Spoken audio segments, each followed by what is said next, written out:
All right, so can you tell us a little bit about Ormus and genetically modified foods, like how the Ormus can actually affect GMOs? What seems to happen with the mechanism for the Ormus material, it's a superconductive material. And in us, what it appears to be doing, it forms something called a Meissner field around our DNA. And when it forms this Meissner field, it completely shuts out external electrical and magnetic fields from the DNA. And in this condition, the electrical activity of the DNA, and this has been measured, increases to over 1,000,000 times normal. When it does this, damaged DNA then seems to have the ability to correct itself back to its original blueprint, and from that point on it starts to produce the correct material rather than the material that it was producing because of the damage that it incurred. So what seems to happen in cancers, most cancers or all cancers, are damaged DNA replicating itself incorrectly because the damage didn't kill it off completely.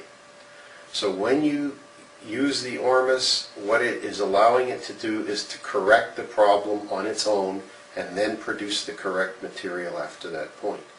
Now you still have to change the course of events that led to the cancer. You have to correct diets, you have to get rid of carcinogens, you have to try and clean up your nutrition and your water. This is all important. We need to be taking materials in as they were originally created, if possible, or as close to that as possible. So anyway, this is what the Ormus material seems to allow us to do. Now, these are morning glories, and we grew these in our backyard. And what we did, the blue morning glory, we soaked the seeds in Ormus overnight and then planted them. The pink morning glory was planted on the opposite side of a two-sided trellis. And these are pictures when everything grew up to the top and overlapped. And we had some really nice pictures of the larger the plant. And again, we assume this is the cause for Ormus. We've never seen flowers this size, the morning glories. Anyway, about a year later, when the plant regrew, the blue plant, all right, and these are obviously cultivars. A cultivar is a plant that's been managed and slightly altered to improve flowers and what have you. Anyway, the blue plant regrew with small whitish flowers on it, and it regrew back as the original morning glory plant without the alterations that were done to it by the cultivars. Today we've got genetic modification by inserting genes, but previously we had all kinds of interbreeding of different types of plants to build all the characteristics that you wanted in your flowers. So what happened is it seems that the genetic profile of the flower was allowed to revert back to the original genetic structure of the flower. Got another picture here of rhubarb that we accidentally grew in the backyard. Ricky Ormus, a tree that wasn't looking too good, and I guess the roots of the tree were all tangled in with the rhubarb. So we ended up getting rhubarb leaves that were 3 feet in diameter, or 3 feet across, and just enormous stalks. You could make a huge rhubarb crisp with only like 3 or 4 stalks. And at the same time in the organic farmers market here, you needed a clutch of about 10 rhubarb stalks to give you the same volume as a single stalk from the backyard. So again, we've only had small examples of this from our own experience. We need more people using this and trying these things out. But it has the potential to allow genetically modified products to correct themselves, at least in the next generation, if not this generation. It's pretty amazing. Well, watch out, Monsanto, you've met your match. That's amazing. Yeah. It's, this is important stuff. Yeah. And we need fresh, sharp young minds looking at this, becoming aware of this, and looking into this. This can change many, many things, and this is important. So Ormus is found everywhere. It's found in the air we breathe, in the water, in our food. It's found in plants. It's pretty much everywhere, right? Yeah, Ormus is It's a critical part of all living material, plants, animals. It's also, it's in seawater. We extract Ormus from seawater in concentrations. We extract Ormus from water. The closer to the source of a spring, you usually will find more Ormus. The way to determine this is by the amount of precipitate that comes out of the water. You will get more closer to the source of a spring. So water is a very critical source for Ormus. It can also be made from any organic material, anything that lives now or anything that has previously lived. There's a very good book on all of the different processes for making Ormus. It's a compilation of I think it covers about 15 or 20 different processes of making Ormus from different materials. That book is available. I believe it's, I forget the name of it, Ormus, A Modern Day Alchemy. And I believe that that's available on Amazon and probably a few other of the book suppliers as well. The lady that wrote it spent an inordinate amount of time collecting all this information. It's very professionally done, and it's a really good reference point if you want to start to work with this material. What's her name? Chris Emmons. Chris Emmons. Yeah, E-M-M-O-N-S. And like I say, it's a start point, but it's also a good reference point. If you want to work with Ormus, it's like anything. First of all, you have to know about it. That's your awareness. Then you have to educate yourself about it. It's like anything else. Any other process is the same thing. So if you want to investigate this, Chris Emmons' book is available from Amazon, and it's a good place to start. And she also talks about how to make it as well?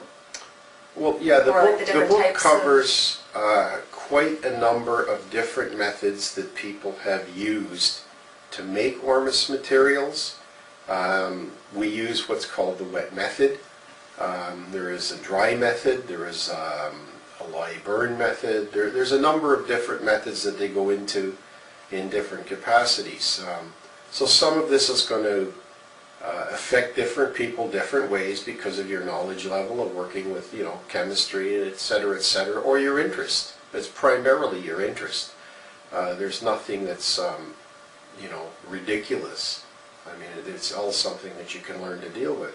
I prefer the wet method because part of my beliefs are that because everything that happens in your body happens at the 100-degree temperature barrier, I like to work with materials where we're not working with excessive heat, because when you have excessive heat, you start to create new substances and alter substances, and that's not what we want to accomplish here. Anything that you eat and digest, everything is done at your 98.6 or 39 degrees Celsius body temperature. So everything that we require can be done at those temperatures, and we just try to stay with the wet method precipitate because it works within those temperatures, and we're not going to start to create substances that we can't deal with. Anytime you have over 105 degrees, you start to destroy enzymes either in the food that you were eating or probably in your body as well if any part of it should ever get that warm. That's why we have a cooling system. Ormus can also be made by a process called fractional freezing. So in the winter, if you're in a cold enough area, you can collect a 20-quart pail of water, and as it freezes, you remove the ice. And again, it'll freeze the next day, remove the ice. And by the time you get this whole process done through and you've got maybe an inch left in the bottom, you will notice that this water has all gone milky white. So what's happened is the Ormus that's in the water has been fractionally frozen out of the water and concentrated in the material that's left.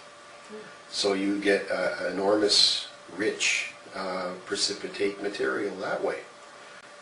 Another example of this is if anyone's ever watched programs on life that grows in the Antarctic or the Arctic under the ice.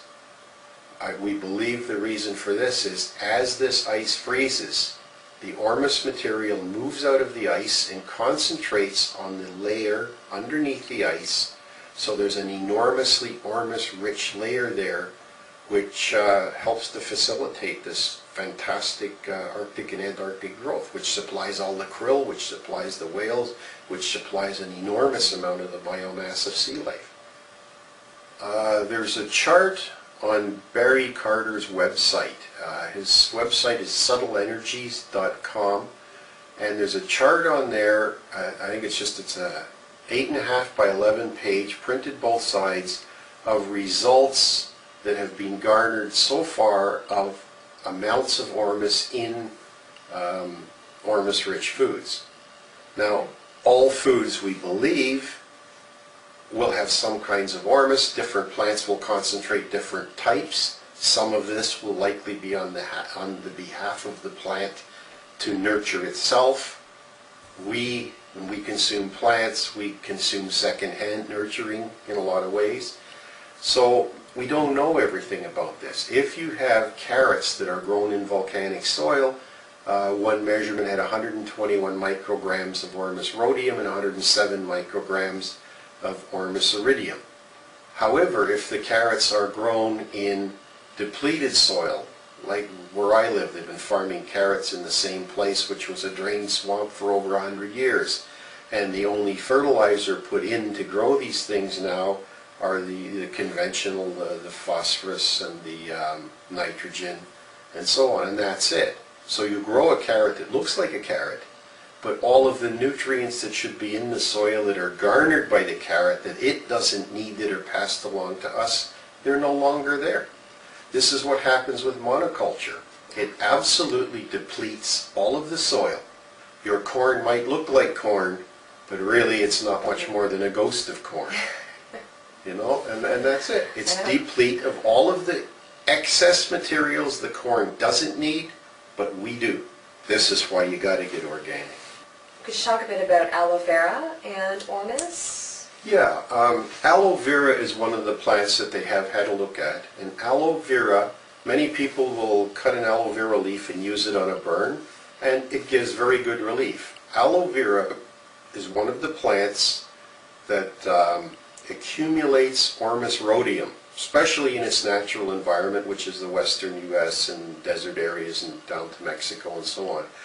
If you grow aloe in different areas with different soils, you may have different amounts of concentration of this. Again, it's an area where there's no extensive studies that have been done.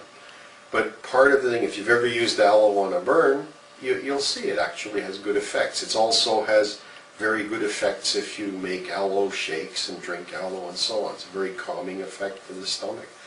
And it's also something that if you were to dry the aloe out and burn the aloe, you would also have a concentration of the Ormus rhodium in the ash.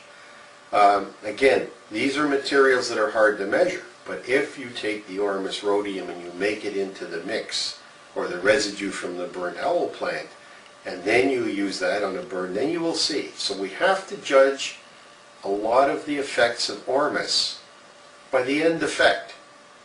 The chemistries aren't completely known, and the chemistries aren't regarded by the mainstream because they are deviant chemistries working with the monatomic materials, of which mainstream chemistry knows next to nothing.